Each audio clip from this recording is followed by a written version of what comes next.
સુરતના સરથાણામાંથી અપહરણ થયેલી સગીરાને શોધવા માટે પોલીસે 2500 કિલોમીટરનો પ્રવાસ ખેડ્યો। પીએસઆઈ શીતલ ચૌધરીની ટીમને મળી સફળતા। સુરત શહેરના સરથાણા પોલીસ મથક વિસ્તારમાંથી રહસ્યમય રીતે લાપતા થયેલી 17 વર્ષીય સગીરાના અપહરણના ગુનાનો ભેદ ઉકેલવામાં પોલીસને મોટી સફળતા સાંપડી છે। 31મી ડિસેમ્બરે જ્યારે સમગ્ર શહેર નવા વર્ષની ઉજવણીમાં મગ્ન હતું ત્યારે પોલીસ વિભાગે એક દીકરીની સુરક્ષાને સર્વોપરી ગણી તપાસનો ધમધમાટ શરૂ કર્યો હતો। આ સંવેદનશીલ કેસમાં પોલીસે ગણતરીના દિવસોમાં જ અપહરણકર્તાને ઝડપી પાડી સગીરાને હેમખેમ મુક્ત કરાવી છે, જે સુરત પોલીસની કાર્યક્ષમતા અને સંવેદનશીલતાનું ઉત્તમ ઉદાહરણ પૂરું પાડે છે। આ જટિલ કેસની તપાસની જવાબદારી મહિલા police sub inspector PSI Sheetal Chaudhary અને તેમની ટીમે સંભાળી હતી। ટીમે પરંપરાગત બાતમીદારોના નેટવર્ક અને આધુનિક ટેકનિકલ સર્વેલન્સના સુમેળથી તપાસને વેગ આપ્યો હતો। મોબાઈલ ફોનના કોલ ડિટેલ રેકોર્ડ, સીડીઆરના વિશ્લેષણ અને લોકેશનના આધારે પોલીસે આરોપીનું પગેરું દબાવ્યું હતું।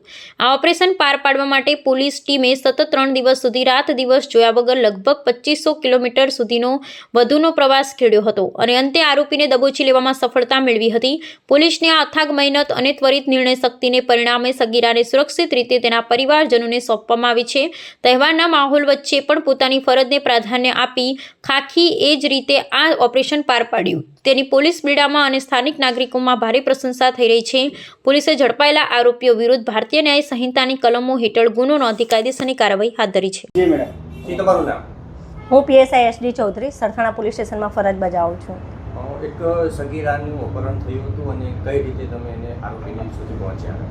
અમે નવા વર્ષના દિવસે અહીંથી નીકળ્યા હતા અને અમારી પાસે કોઈ માહિતી નહીં હતી, કારણ કે ટોટલી એનો ફોન બંધ હતો, નહીં ફેસબુકની માહિતી હતી, નહીં ઇન્સ્ટાગ્રામની માહિતી હતી। બધી માહિતી મંગાવેલી હતી પણ એમાં કોઈ ફળદાયક હકીકત નહીં હતી, જેથી અમે અહીંથી નીકળી ગયા। પછી અમે સતત સીડીઆર એનાલિસિસ કરી અમે અલગ અલગ એના મિત્રોને મળ્યા, 5 જિલ્લાઓમાં ફર્યા, 2500 કિલોમીટર જેટલું અમે ફર્યા છે। 5 જિલ્લાઓમાં બોટાદ, અમરેલી, ભાવનગર, રાજકોટ ફર્યા છે અને પછી અમને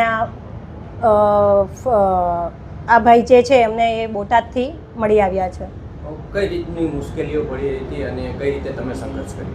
મુશ્કેલી અમે 3 નાઇટ તો અમે સૂતા જ નથી, સતત અમે ટ્રાવેલિંગ જ કર્યું છે અને જમવા બી અમે કોઈ જગ્યાએ રોકાયા નથી। અમે ખાલી ચા અને નાસ્તો કરીને જ અમે આ દિવસો કાઢ્યા છે, કારણ કે અમારી પાસે બહુ મોટું ચેલેન્જિંગ હતું, કોઈ માહિતી હતી નહીં, એટલે એના મિત્રો મંડળને બધાને પૂછપરછ કરીને અત્રે સુધી પહોંચ્યા છે।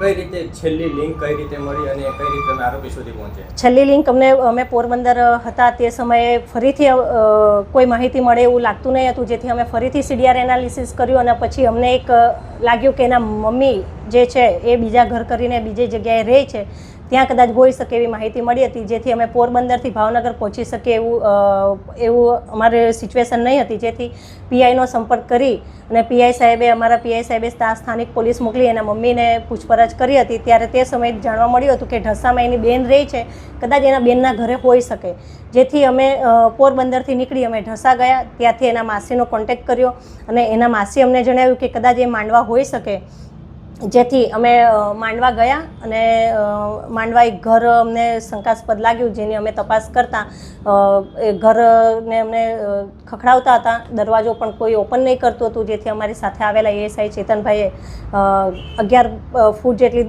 દિવાલ ઉપર ચડી અને પછી દરવાજો ખોલીને અમે ત્યાં એ સૂતા હતા અને અમે ત્યાંથી એમને લઈ આવ્યા। કઈ રીતનું ઉચ્ચ અધિકારીઓ સહિતનાનું માર્ગદર્શન? સતત ઝોન 1 સર અને પીઆઈ સર અમારા સંપર્કમાં રહ્યા હતા અને અપડેટ લેતા હતા કે ક્યાં છે, શું કરો છો, ક્યાં કેટલું પહોંચ્યા છો, કોઈક માહિતી મળે છે એવું સતત ઝોન 1 સર અપડેટ લેતા હતા, પીઆઈ સર અપડેટ લેતા હતા અને ઝોન 1 સર વારંવાર કહેતા હતા કે ચૌધરી આપ કર સકોગે, આપસે હો જાયેગા, આપ લેકે આના। તો સરનો જે વિશ્વાસ હતો એ જ અમને અમારું એ જાળવી રાખતું હતું ને, જેથી અમે અહીંયા સુધી પહોંચ્યા।